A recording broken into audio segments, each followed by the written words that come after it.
नमस्कार साथियों, मैं राजेश कुमार गुप्ता, प्रदेश अध्यक्ष राष्ट्रीय ओबीसी मोर्चा। साथियों, राष्ट्रीय ओबीसी मोर्चा लगातार आंदोलन संघर्ष कर रही है। देश का 52% आबादी वाला समुदाय ओबीसी है, लेकिन इसके हक अधिकार के मामले में फिसड्डी है। वह ऐसा इसलिए हो रहा है कि इसका डाटा नहीं है। लगभग 100 वर्ष होने को है, लेकिन अभी तक ओबीसी समुदाय का गिनती नहीं हुई है, जनगणना नहीं हुई है। देश में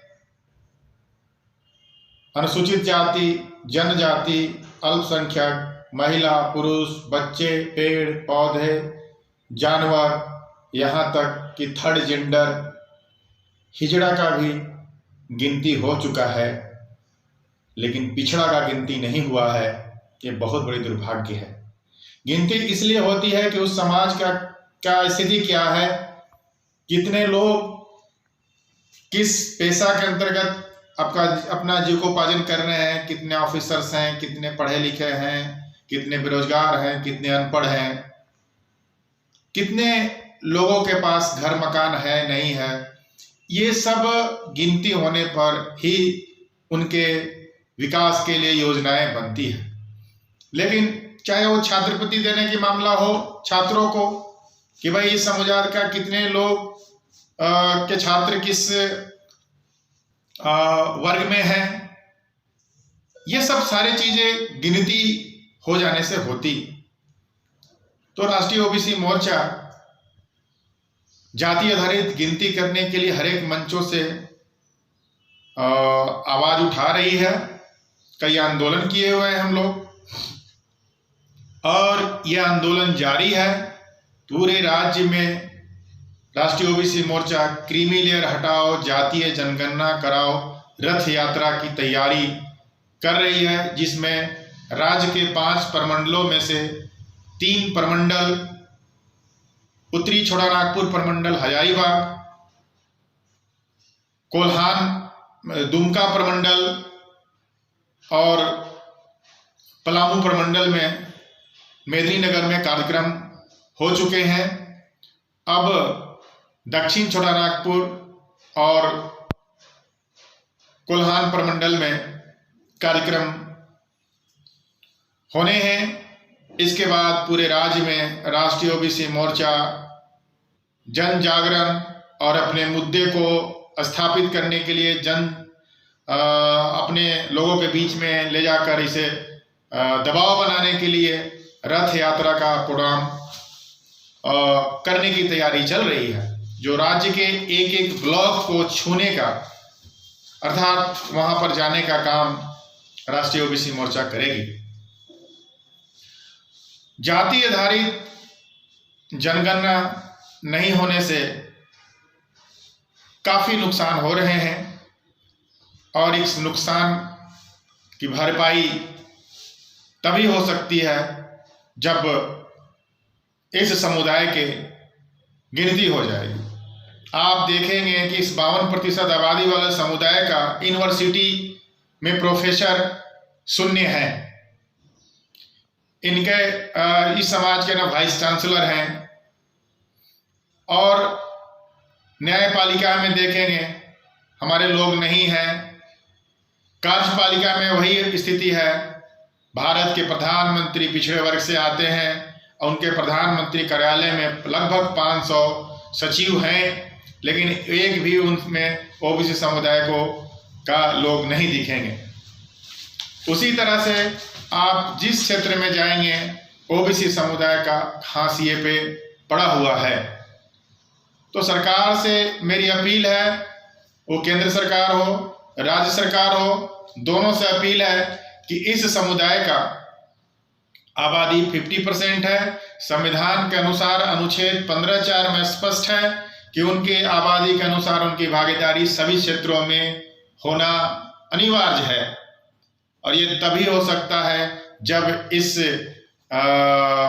जो प्रमुख पद पे बैठे हुए हैं माननीय प्रधानमंत्री, मुख्यमंत्री, ये उस पर पहल करें। हम लोग का आरक्षण मात्र 27% और झारखंड में 14% मिल रहे हैं, जबकि सभी वर्गों को उसके जनसंख्या अनुपात में लगभग आरक्षण का प्रावधान कर दिया गया है। SC ST उनकी आबादी 22.5% है, तो उनका केंद्र में 22.5% आरक्षण है। अग्रणी जातियों का भी आबादी लगभग 10% है और उनका भी आरक्षण 10% कर दिया गया है। लेकिन 52% आबादी वाले समुदाय के साथ ये नाइंसाफी हो रही है। उन्हें 27% आरक्षण का प्रावधान किया गया, उसमें क्रीमी लेयर लगा दिया गया। इस क्रीमी लेयर के लगा दिए जाने से इसकी जो प्रावधान किया गया था वो भी पूरा नहीं होता है। 27 की जगह पर मुश्किल से 10% ही आरक्षण का फुल फिलअप होता है, बाकी बैकलॉग होते हैं। तो हमारी केंद्र सरकार से, राज्य सरकार से गुजारिश है कि आप इस महत्वपूर्ण कुर्सी पर हैं, आपका दायित्व है इस राज्य में, इस देश में जो रह रहे हैं उनको सही ढंग से न्याय होना, अधिकार मिलना, ये आपका दायित्व बनता है। क्योंकि ये लोकतंत्र है और लोकतंत्र में जनता के लिए जनता का शासन होता है।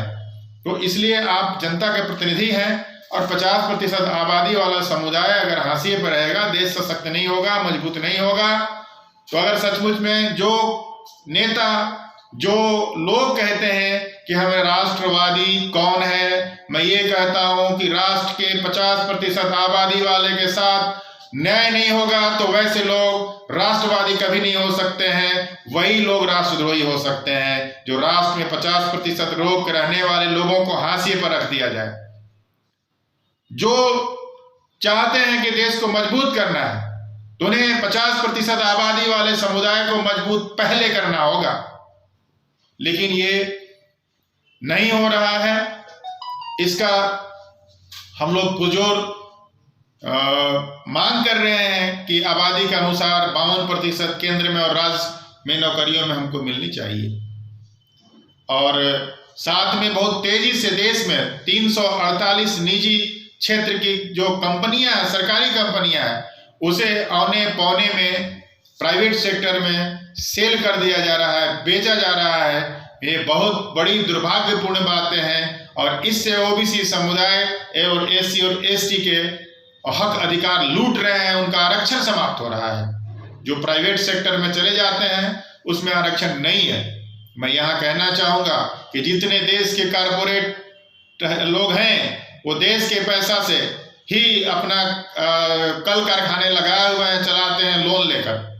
तो वो उनका भी दायित्व बनता है कि जब ये सरकारी पैसे का प्रयोग करते हैं तो इसमें काम करने वालों में भी प्रतिनिधित्व झलकना चाहिए, होना चाहिए SC ST OBC का। हम निजीकरण का मुखालफत करते हैं, कई दफा इसकी मांग हम लोग कर चुके हैं। इसके अलावे देश में जहां भी देखें, आज़ादी के बाद से भी पिछड़े समुदाय के जजों की उपस्थिति नहीं के बराबर है, शून्य है। हम चाहेंगे कि इस व्यवस्था को, न्यायिक व्यवस्था को आप प्रतियोगिता के माध्यम से भरें, कोई भी जज बनाएं, उसमें जो कंपटीशन में आएंगे राष्ट्रीय न्यायिक आयोग के तहत उसे जज बनाया जाए। नहीं तो जज का बेटा जज ही बनता रहेगा तो देश में लोगों को न्याय नहीं मिल पाएगा। ये हमारी मांगे हैं, हमारी राज्य सरकार से मांगे हैं कि हमें अविलंब 52% आबादी जो है हमें है तो 52% हमें आरक्षण मिलना चाहिए। इसमें कहीं भी दूर क्या बोलते हैं देर करने की जरूरत नहीं है। हम लोगों का मांग है कि लोकसभा और विधानसभा में जिस तरह से अनुसूचित जाति जनजाति को अनुच्छेद 330, 332 के तहत लोकसभा विधानसभा में रिप्रेजेंटेशन है, आरक्षण है, उसी तरह से ओबीसी समुदाय को भी मिलनी चाहिए। तभी जाके ओबीसी समुदाय सशक्त और उन्हें न्याय मिल पाएगा। हमारा ये मांग है कि देश में जो लेटरल एंट्री के माध्यम से ऑफिसर्स नियुक्त किए जा रहे हैं बिना कंपटीशन के, आउटसोर्सिंग के माध्यम से हमारे लोगों को जो नियुक्तियां की जा रही है और अनुबंध पर इस पर रोक लगाई जाए और नियमित नियुक्ति जो पूर्व में होती थी उसी तरह से करने का काम सरकार करे, तभी देश कल्याणकारी राज्य है और उसकी ये पूरा होगा इस संविधान के अनुसार। तो हम यही कहना चाहेंगे कि संविधान में जो है हमें वो चाहिए, संविधान के माध्यम से जो हक है मिलना ही चाहिए। धन्यवाद।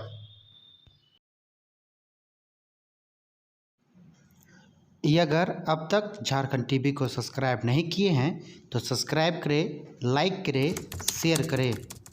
धन्यवाद।